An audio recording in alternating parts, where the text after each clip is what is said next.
எம்ஜிஆர்னா யார் தெரியும்ல? அவர் மாஸ்னா என்னன்னு தெரியும்ல? அவர் உயிரோடு இருக்கிற வரைக்கும் அந்த சிஎம் சீட்டை பத்தி ஒருத்தராலையும் நினைச்சு கூட பார்க்க முடியல, கனவு கூட காண முடியல.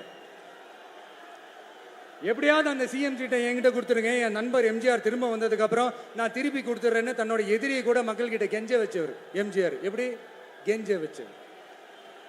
ஆனா இப்போ அவர் ஆரம்பிச்ச அந்த கட்சியை, எம்ஜிஆர் அவர்கள் ஆரம்பிச்ச அந்த கட்சியை கட்டி காக்கிறது யாரு? இன்னைக்கு அந்த கட்சி எப்படி இருக்குது? அதை நான் சொல்லிதான் உங்களுக்கு தெரியணுமா என்ன? அப்பாவி தொண்டர்கள் அதை வெளியில சொல்ல முடியாம வேதனையில தவிக்கிறாங்க. 2026 சட்டமன்ற தேர்தலில் யாருக்கு ஓட்டு போடணும், எப்படிப்பட்ட ஆட்சி இங்க அமையணும்னு அந்த அப்பழுக்கற்ற அந்த தொண்டர்களுக்கும் ரொம்ப நல்லாவே தெரியும். அதனால என்ன வேஷம் போட்டுக்கிட்டு பாஜக இங்க தமிழ்நாட்டுக்குள்ள வந்தாலும் அவங்க வித்தை எல்லாம் இங்க வேலைக்கே ஆகாது.